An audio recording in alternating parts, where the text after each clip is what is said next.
Hi, everyone. I'm Miss Joan from Granby Public Library, and this is First Chapter Fridays. Today, we're going to be reading one of my favorite stories. It's called Because of Win Dixie by Kate DiCamillo. And I'm going to be reading the beginning of the story, the first chapter or so. Hopefully, you'll want to read more. And if you do, this book is available at the Granby Public Library. We also have an audio version of the book, and they've even made a movie out of this story. We have the video as well. So I hope you enjoy the story, and let's get started. Because of Win Dixie by Kate DiCamillo.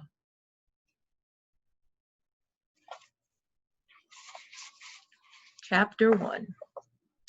My name is India Opal Baloney, and last summer my daddy, the preacher, sent me to the store for a box of macaroni and cheese, some white rice, and 2 tomatoes, and I came back with a dog. This is what happened. I walked into the produce section of the Winn-Dixie grocery store to pick out my 2 tomatoes, and I almost bumped right into the store manager. He was standing there all red-faced, screaming and waving his arms around. "Who let a dog in here?" he kept on shouting. "Who let a dirty dog in here?" At first, I didn't see a dog. There were just a lot of vegetables rolling around on the floor, tomatoes and onions and green peppers. And there was what seemed like a whole army of Winn-Dixie employees running around waving their arms just the same way the store manager was waving his. And then the dog came running around the corner. He was a big dog and ugly. He looked like he was having a real good time. His tongue was hanging out and he was wagging his tail. He skidded to a stop and smiled right at me. I had never before in my life seen a dog smile, but that is what this dog did. He pulled back his lips and showed me all his teeth. Then he wagged his tail so hard that he knocked some oranges off a display, and they went rolling everywhere, mixing in with the tomatoes and onions and green peppers. The manager screamed, "Somebody grab that dog!" The dog went running over to the manager, wagging his tail and smiling. He stood up on his hind legs. You could tell that all he wanted to do was get face to face with the manager and thank him for the good time he was having in the produce department. But somehow he ended up knocking the manager over. And the manager must have been having a bad day, because lying there on the floor, right in front of everybody, he started to cry. The dog leaned over him, real concerned, and licked his face. "Please," said the manager, "somebody call the dog pound." "Wait a minute," I hollered. "That's my dog. Don't call the pound." All the Winn-Dixie employees turned around and looked at me, and I knew I had done something big, and maybe stupid too, but I couldn't help it. I couldn't let that dog go to the pound. "Here, boy," I said. The dog stopped licking the manager's face and put his ears up in the air and looked at me like he was trying to remember where he knew me from. "Here, boy," I said again. And then I figured that the dog was probably just like everybody else in the world, that he would want to get called by a name. Only I didn't know what his name was, so I just said the first thing that came into my head. I said, "Here, Winn-Dixie." And that dog came trotting over to me just like he had been doing it his whole life. The manager sat up and gave me a hard stare, like maybe I was making fun of him. "It's his name," I said. "Honest." The manager said, "Don't you know not to bring a dog into a grocery store?" "Yes, sir," I told him. "He got in by mistake. I'm sorry. It won't happen again." "Come on, Winn-Dixie," I said to the dog. I started walking, and he followed along behind me as I went out of the produce department and down the cereal aisle and past all the cashiers and out the door. Once we were safe outside, I checked him over real careful, and he didn't look that good. He was big, but skinny. You could see his ribs, and there were bald patches all over him, places where he didn't have any fur at all. Mostly he looked like a big piece of old brown carpet that had left out in the rain. "You're a mess," I told him. "I bet you don't belong to anybody." He smiled at me. He did that thing again where he pulled back his lips and showed me his teeth. He smiled so big that it made him sneeze. It was like he was saying, "I know I'm a mess. Isn't it funny?" It's hard not to fall immediately in love with a dog who has a good sense of humor. "Come on," I told him. "Let's see what the preacher has to say about you." And the two of us, me and Winn-Dixie, started walking home. The summer I found Winn-Dixie was also the summer me and the preacher moved to Naomi, Florida, so he could be the new preacher at the Open Arms Baptist Church of Naomi. My daddy is a good preacher and a nice man, but sometimes it's hard for me to think about him as my daddy because he spends so much time preaching or thinking about preaching or getting ready to preach. And so in my mind, I think of him as the preacher. Before I was born, he was a missionary in India, and that's how I got my first name. But he calls me by my second name, Opal, because that was his mother's name, and he loved her a lot.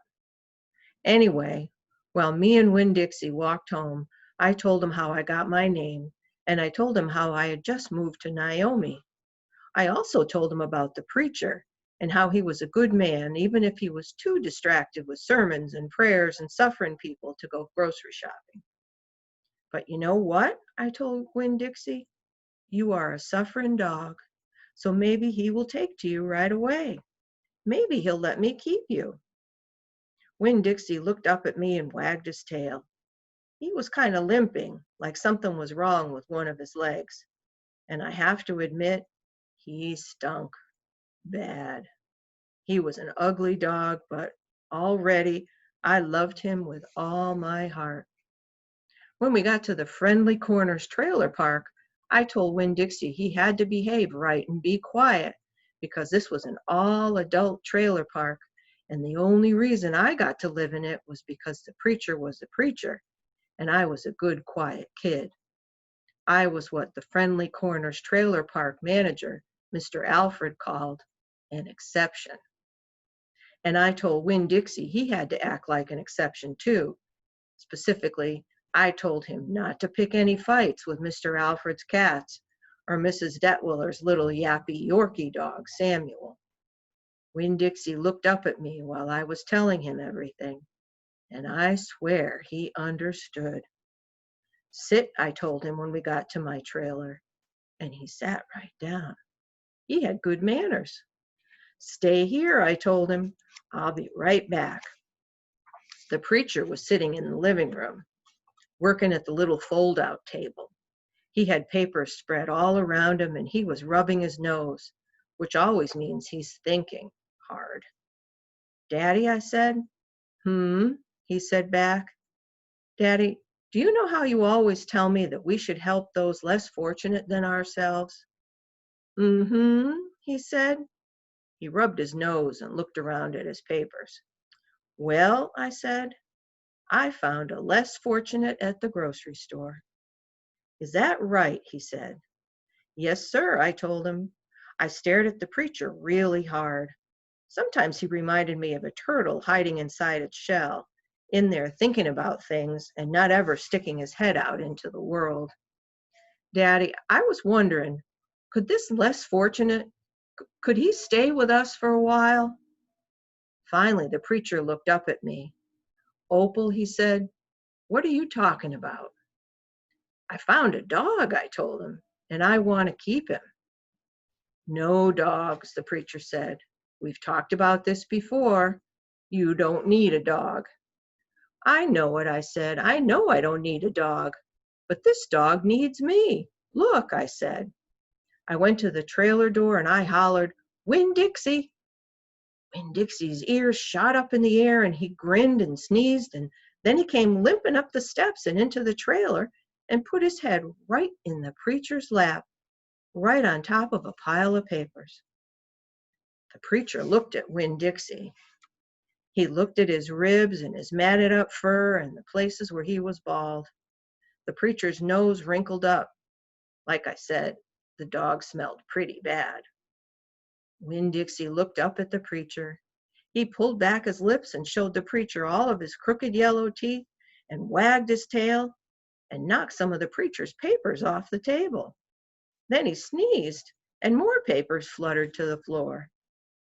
"What did you call this dog?" the preacher asked. "Winn-Dixie," I whispered. I was afraid to say anything too loud. I could see that Winn-Dixie was having a good effect on the preacher. He was making him poke his head out of his shell. "Well," said the preacher, "he's a stray if I've ever seen one." He put down his pencil and scratched Winn-Dixie behind the ears. "And a less fortunate, too, that's for sure." "Are you looking for a home?" the preacher asked, real soft, to Winn-Dixie.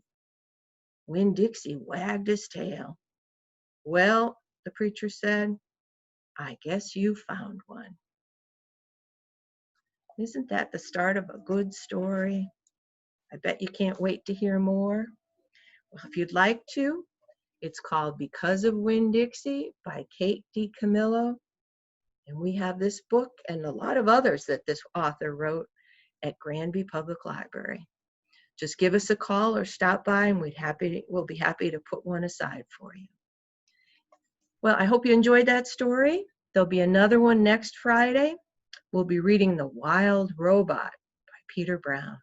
I hope you can join me for that one too. Until then, take good care of yourselves. Bye-bye.